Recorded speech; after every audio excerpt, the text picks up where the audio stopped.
Buongiorno, le principali notizie. A Catania è stato scarcerato dopo meno di 48 ore l'uomo che in un video picchiava un bimbo di 10 anni, figlio della compagna. Nel quartiere di San Cristoforo, dove vive la famiglia, c'è rabbia e condanna per la violenza. Aggredito da una baby gang con un tirapugni nel centro di Catania, rischia l'occhio il 14enne pestato senza alcun motivo. Il padre dice persone inqualificabili e i passanti giravano alla larga.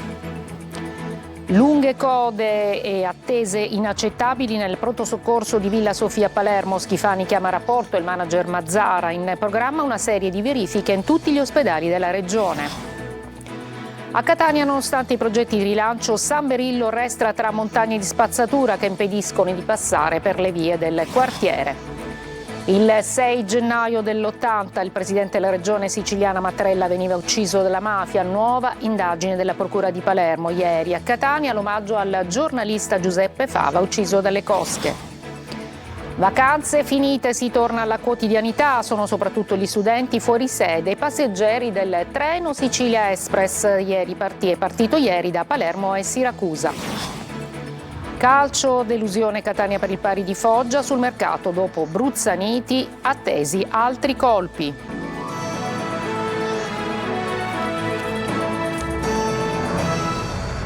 Buongiorno, eccoci, benvenute e benvenuti. È dunque stato scarcerato dopo meno di 48 ore l'uomo che in un video picchiava il figlio della compagna di appena 10 anni. A deciderlo il giudice per le indagini preliminari di Catania. Intanto nel rione di San Cristoforo, dove vive la famiglia, c'è rabbia e indignazione, soprattutto tra le donne. Sentiamo Emanuela Corsi. Sono schifata. Ammazzassi io, mi posso cercare e ammazzassi io. A San Cristoforo non si parla d'altro questa mattina dopo la diffusione di un video dove un bimbo di 10 anni viene picchiato dal patrigno con un cucchiaio di legno mentre la madre assiste impassibile alla scena. 2 minuti tra insulti e violenze fisiche e psicologiche che hanno fatto montare l'indignazione soprattutto tra le donne. Questo bambino andava a scuola con i miei figli, le sorelle vanno a scuola con i miei figli.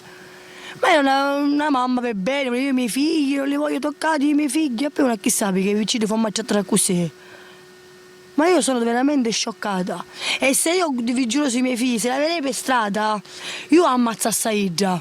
Per farci fuori che Ducaida ci fece pure al suo figlio, a due vecchio di me, perché per me è un orco, un cesso, proprio una merda, perché manco mascolo, perché mascolo ne fa queste cose. Qui nel quartiere nessuno si era accorto di nulla, come ci dice un uomo della zona. Non si sentivano voci, non si sentivano urla, non si sentiva niente. E se sapevate qualche cosa cosa avreste fatto? Non si arrivava a questo punto.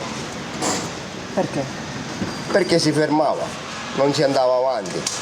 Per la mentalità e per le cose giuste. Per la mentalità e per le cose giuste. Perché sta facendo un gesto su un bambino. I bambini non si toccano. È normale, non si toccano. Ma quel che è peggio è che l'uomo, l'orco come lo definiscono in tanti, ripreso nel video finito su TikTok, dopo meno di 48 ore è stato scarcerato. Per il GIP del Tribunale di Catania Luigi Barone l'accusa di maltrattamento aggravato non sarebbe supportata da indizi che ne certifichino la gravità.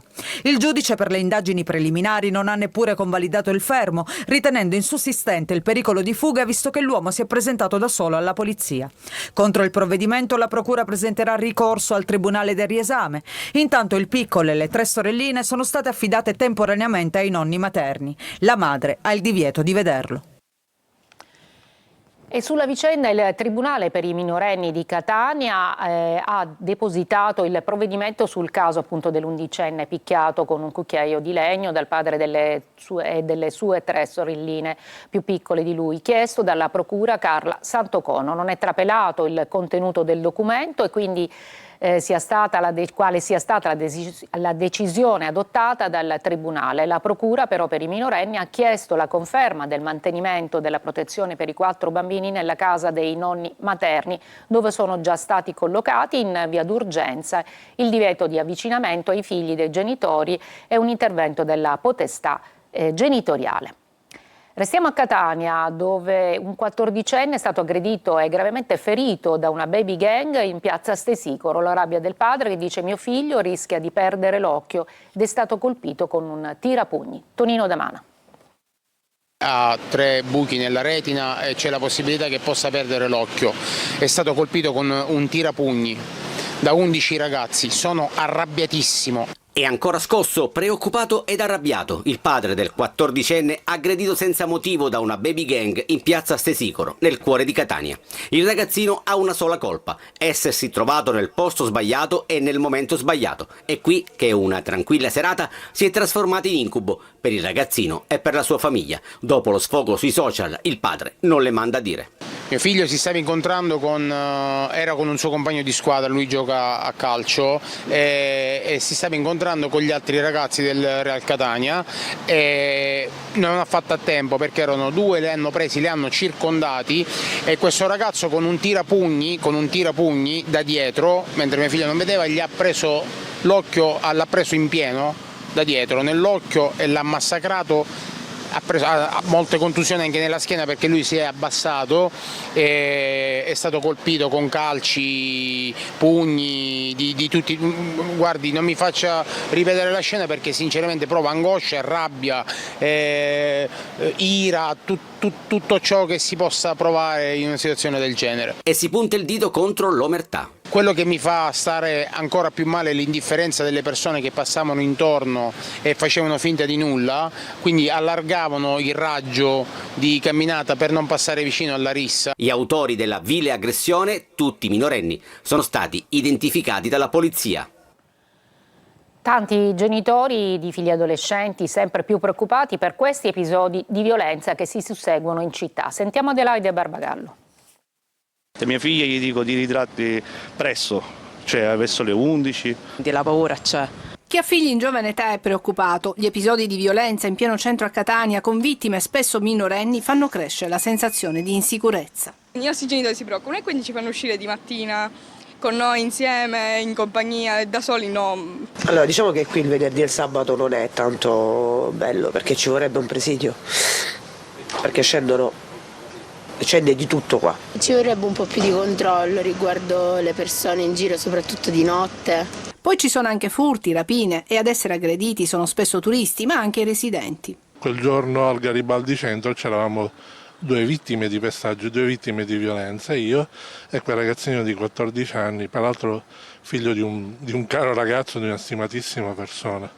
Qui si sta veramente perdendo il controllo. La sicurezza è un processo che si costruisce nel tempo, sostiene Anna Labruna, che al centro di Catania ci vive da tempo.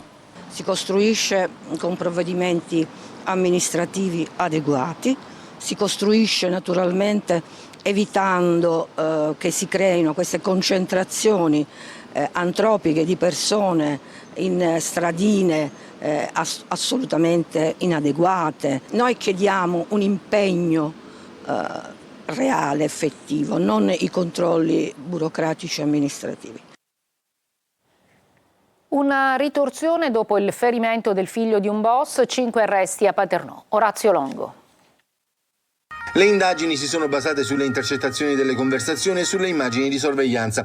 Questo è il video dove si vede avvicinarsi ed entrare in un'officina meccanica un gruppo di persone che poi subito ne esce fuori velocemente. I carabinieri di Paternò, su disposizione della procura e su richiesta della DDA, hanno dato esecuzione a un'ordinanza di custodia cautelare in carcere emessa dal GIP del Tribunale di Catania nei confronti di 5 indagati. Il fatto contestato orbiterebbe nell'ambito del clan Assinnata. Secondo la ricostruzione operata dagli inquirenti, vi sarebbero stati propositi di vendetta nei confronti di un uomo, Alberto Forte, in seguito al ferimento avvenuto il 30 agosto e apparentemente scaturito da futili motivi di Michele Gabriele Giacoponnello, che sarebbe figlio di un personaggio di spicco dell'associazione mafiosa legata al clan Santa Paolo Ercolano. Il comando, armato di una pistola e di una mazza, sarebbe stato composto da 5 persone che, come violenta e plateale reazione, si sarebbe recato presso l'officina meccanica e avrebbe esploso 3 colpi. Della cosa lo stesso Forte avrebbe parlato telefonicamente con un familiare, riferendo di essere stato colpito e di essere riuscito a difendersi, avendo a quel punto risposto al fuoco con la propria pistola. Il fatto, seppur non denunciato dalla vittima, veniva riscontrato tramite il referto medico dell'ospedale Cannizzaro, dove la vittima stessa si era recata, dichiarando falsamente di avere patito un sinistro stradale. Dall'analisi delle comunicazioni registrate, gli inquirenti avrebbero appreso dell'esistenza di un sistema di videosorveglianza installato presso l'officina, teatro dell'attentato. Per le lunghe code attese inaccettabili nel pronto soccorso di Villa Sofia a Palermo, Schifani ha chiamato a rapporto il manager Mazzara. Anche questo potrà segnare l'inizio di una serie di verifiche in tutti gli ospedali della regione. Maglio Viola.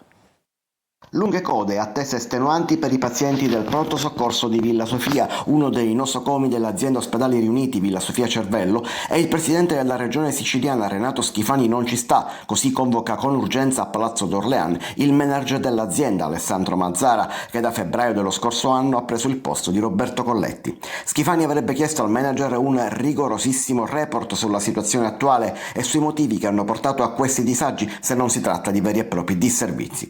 Fonti di Palazzo parlano di un presidente della regione determinato che si sarebbe riservato l'avvio di atti ispettivi se ritenuti necessari e di conseguenti provvedimenti ove se ne ravvisassero le condizioni e l'esigenza. Un metodo, quello della convocazione del manager per acquisire notizie dirette, spesso usato anche in passato dal presidente Schifani, che ha affrontato così vicende e ritardi di disservizi. La convocazione di Mazzara comunque potrebbe essere solo la prima di una serie di verifiche, l'avvio di una stagione di controlli delle attività dei manager della sanità, a partire proprio dai tempi di attesa e di intervento nei pronto soccorso. Controlli che si uniranno a quelli sullo stato dell'arte nel percorso di abbattimento delle liste d'attesa che procede a macchia di leopardo.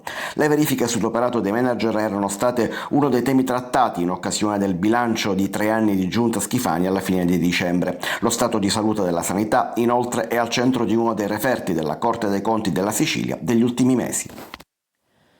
Adesso a Catania, nonostante i piani di rilancio, il quartiere San Berillo resta tra montagne di spazzatura che impediscono persino di attraversare le vie appunto del rione. Sentiamo Tonino De Mana.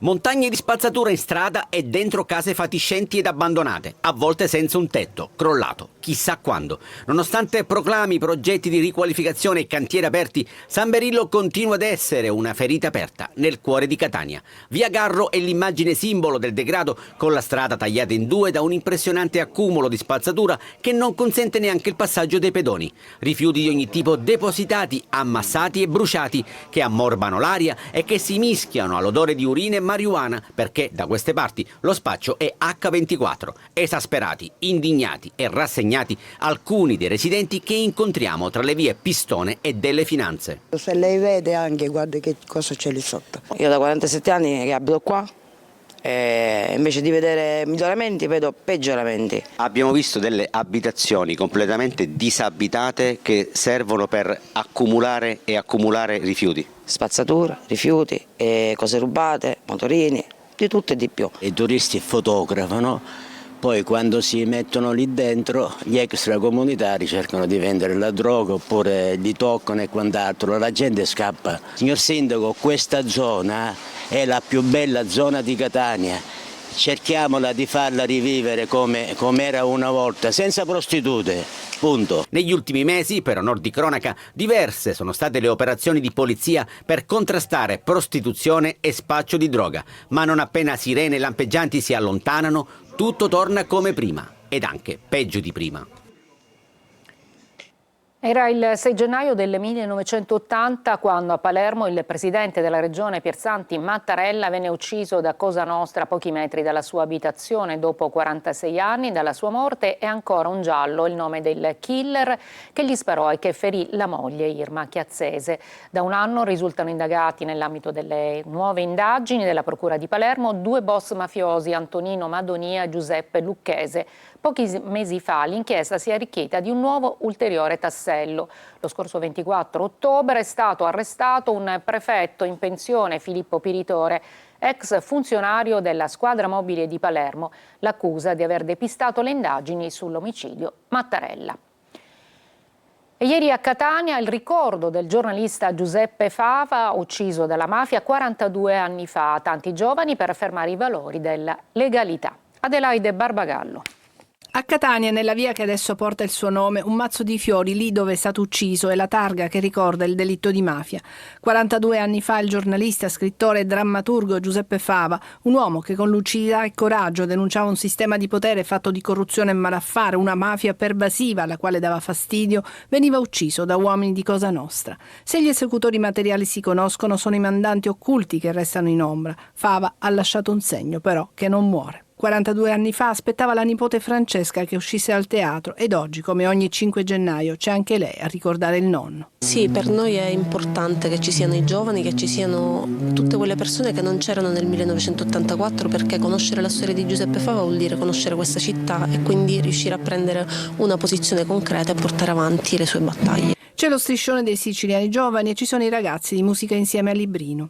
E in questo freddo pomeriggio d'inverno c'è anche Claudio Fava. Tanti momenti in questi anni per ricordare il padre, quasi una liturgia che sembra appassionarlo sempre meno, in una Sicilia che non si è mai affrancata dalla mafia. Qui tanti giovani, è un motivo di speranza?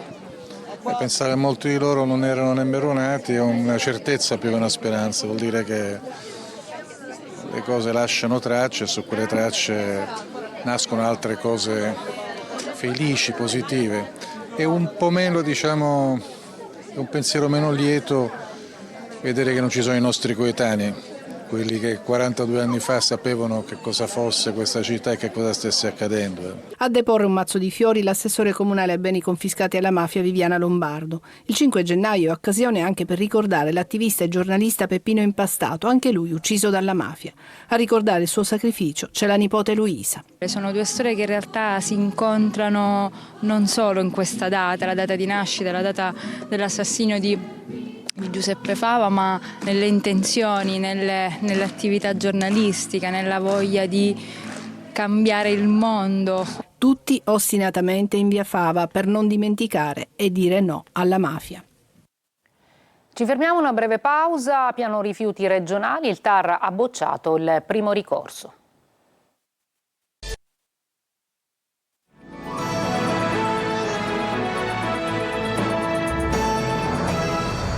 Il Tribunale amministrativo regionale ha dichiarato inammissibile uno dei ricorsi presentati contro il piano rifiuti della regione siciliana che prevede anche i termovalorizzatori. Mallo Viola.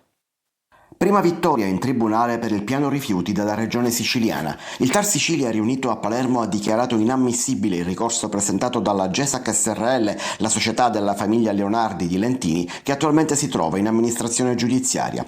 La GESAC aveva chiesto l'annullamento dell'ordinanza del commissario straordinario per i rifiuti in Sicilia, che è il presidente Renato Schifani. Lo aveva fatto ricorrendo contro il Consiglio dei Ministri, il Ministero, la Presidenza della Regione e gli assessorati al territorio e ambiente, oltre l'ufficio del commissario e a energia e rifiuti, ma senza avere prima chiesto l'autorizzazione al Tribunale di Catania, sotto la cui tutela la società si trova, perché proprio in amministrazione giudiziaria. Questo invalida l'atto di ricorso. Esulta il presidente della regione, che si dice convinto che saranno dello stesso tenore anche le sentenze sugli altri ricorsi pendenti. Si va avanti nella realizzazione dei termovalorizzatori, dice il governatore, nell'interesse della collettività. Appena qualche giorno fa, nella conferenza di fine anno, Schifani aveva presentato il rendering dei progetti per far vedere come saranno i due impianti che verranno costruiti a Palermo e Catania. Entro febbraio dovrebbero essere consegnati i progetti definitivi con gli studi di fattibilità e si potrà avviare la gara per i lavori veri e propri, che si punta a far partire entro l'anno. Vacanze finite, si torna alla quotidianità, sono soprattutto gli studenti fuori sede, i passeggeri del treno Sicilia Express. Ieri la partenza da Palermo e Siracusa. Francesco Loi. Si torna pronti allo studio. Siete pronti ad affrontare questo viaggio di ritorno? No, un po' in ansia, diciamo, è la prima volta che prendiamo un treno con una tratta così lunga. C'è chi sale a bordo per la prima volta e chi invece ormai è un veterano. Dopo le vacanze suona la campanella della routine. Alla partenza da Siracusa troviamo soprattutto studenti. Sì, finalmente si deve tornare allo studio e alle responsabilità. Quindi vacanze finite? Purtroppo sì. Così tutti sul Sicilia Express, il treno speciale organizzato dalla Regione con il gruppo Ferrovie dello Stato. Alle 15:15 si parte da Palermo, 5 minuti dopo da Siracusa, per poi unire i due convogli a Messina, direzione nord. Sono una studentessa fuori sede e ho deciso di cogliere questa iniziativa. Questa è la prima volta però che lo prendo, non l'ho potuto prendere anche per l'andata, però Spero di poterlo prendere anche in futuro. Chi scende a Torino affronta quasi un giorno di viaggio. A bordo nascono nuove amicizie. Tra una lettura e qualche battuta il tempo passa, sì. Però c'è chi preferirebbe un Sicilia Express versione aereo. Lo chiedo anch'io, dato che per scendere ho fatto Torino-Milano, Milano-Varsavia, Varsavia-Catania. Sarebbe sicuramente meglio. Sarebbe anche interessante, i bassi costi anche in aereo sarebbe anche meno stressante per il viaggio, 20 ore sono comunque belle pesanti. Intanto sabato prossimo partirà il secondo treno, sempre verso il nord. Una breve pausa, poi la pagina dello sport con il calcio e il Catania.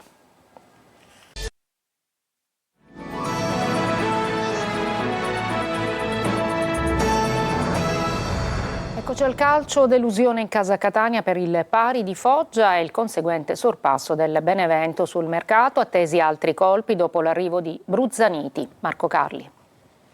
Il ritmo che si abbassa, le scelte negli ultimi 16 metri, lanci lunghi e cross di troppo. A Foggia va in scena un film già visto in trasferta, compreso l'approccio positivo diventato patrimonio della squadra. Un approccio poco produttivo però, perché di tiri in porta veramente pericolosi non se ne vedono. E allora il Foggia prende coraggio e combatte. Toscano analizza. Quando noi giochiamo con due trequartisti e non con Lunetta o con un altro attaccante che sa riempire l'area, non è l'impressione, non la riempi.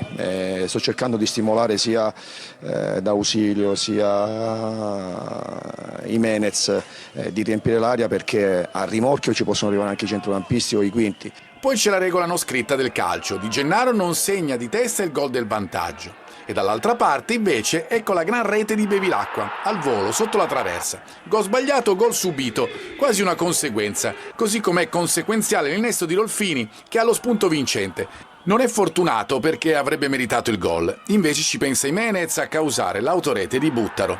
Adesso torna protagonista il mercato, dopo Bruzzaniti in tribuna a Foggia che comincerà in settimana ad allenarsi con la squadra, obiettivo centrocampista. Si dialoga con l'Atalanta per Giabua, l'alternativa principale è Vallocchia, fari puntati anche sul difensore, intanto Pastore parla così della questione Jimenez. Non ti dico che è una sensazione positiva perché vi ricordo quest'estate con Inglese come è finita, però Caleb vuole rimanere e noi lo vogliamo tenere, penso che già sia un punto di partenza importante.